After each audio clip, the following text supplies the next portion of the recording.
Mushroom on Mars. ये तो हम सभी जानते हैं कि सौरमंडल में पृथ्वी के बाद अगर किसी ग्रह पर जीवन की संभावनाएं सबसे ज़्यादा तलाश की जा रही है तो वो मंगल ग्रह है।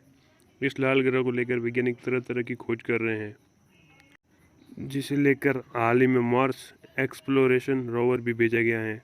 हालांकि इससे पहले भी मंगल ग्रह पर मिशन भेजे गए हैं, जिससे ये पता चलता है कि मंगल ग्रह पर मशरूम की फसल उग रही है। जी हाँ, आपने बिल्कुल सही सुना, जिसकी तस्वीरें सोशल मीडिया पर काफ़ी ज़्यादा वायरल हो रही हैं। ऐसे में ये सवाल खड़ा हो गया है कि क्या सच में मंगल ग्रह पर एलियन मौजूद हैं तो वहाँ रहकर मशरूम की खेती कर रहे हैं। तो आइए जानते हैं इस विषय के बारे में विस्तार से। तो hello guys, welcome to my another video in XYZ TV.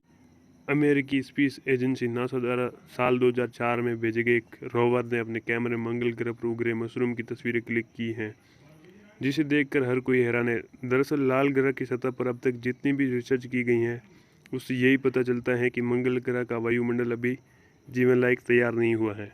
ऐसे में लाल ग्रह की सतह पर मशरूम का उगना वैज्ञानिकों को हैरान कर देने वाली घटना साबित हो रही है।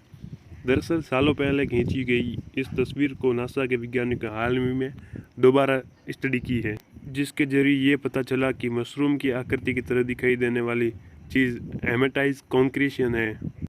इन हेमेटाइट कॉन्क्रीशन को पैदा होने के लिए लोहे और ऑक्सीजन की ज़रूरत होती है, जो लोहे और ऑक्सीजन के मिश्रण से बनते हैं। इस तरह के कॉन्क्रीशन का आकार गोल होता है, जिनके अंदर काफ़ी ज़्यादा मात्रा में मिनरल भरा होता है। मंगल ग्रह पर इस तरह के कॉन्क्रीशन को पैदा हुए काफ़ी लंबा समय बीत चुका है, जो देखने में हूबहू मशरूम की तरह दिखाई देते हैं।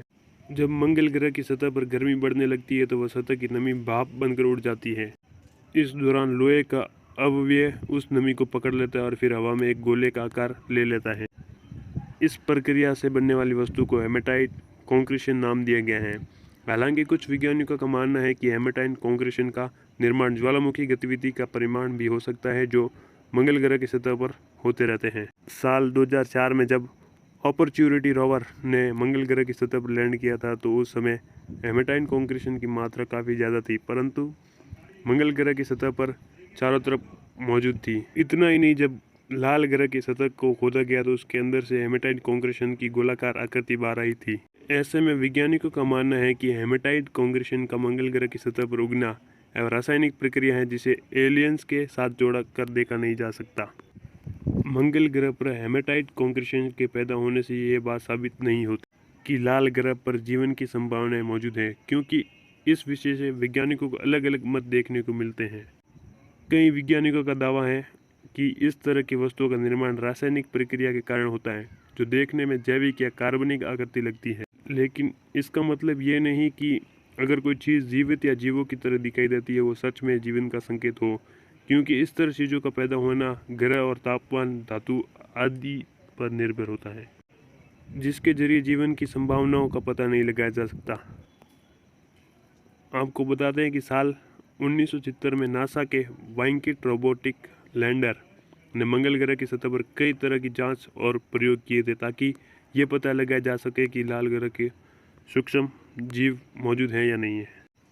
उस दौरान रोबोटिक लैंडर ने मंगल ग्रह की मिट्टी पर रेडियो एक्टिव कार्बन 14 रसायन डाला था, जिसके जरिए ये पता लगाया जा सकता था कि अगर मंगल ग्रह की सतह पर कोई जीवित या जीव माइक्रोब्स होगा एवं रेडियो एक्टिव कार्बन 14 को सोख लेगा।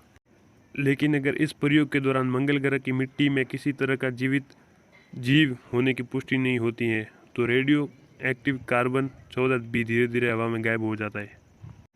हालांकि नासा का रोबोट जिस चैम्बर में जांच का काम कर रहा था, वहां प्रयोग के दौरान अचानक से गर्मी बढ़ने लगी।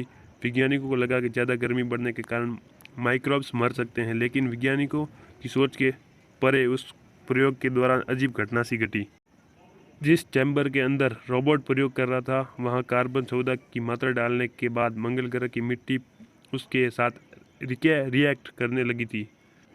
इस रिएक्शन की वजह से मिट्टी में कार्बन 14 की मात्रा पहले के मुकाबले बढ़ने लगी, जबकि वैज्ञानिकों का मानना था कि मंगल ग्रह के वातावरण की वजह से मिट्टी कार्बन 14 में डालते ही खत्म हो जाएगा।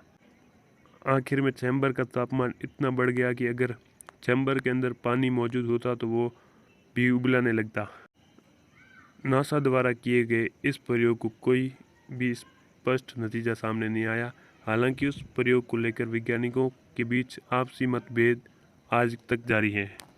इसके साथ वीडियो को कर दें एंड और लाइक करना मत भूलना और सब्सक्राइब करना, जिससे कि आपको नई नई वीडियो आप हमारी मिलती रहे। और तब तक के लिए जय हिंद।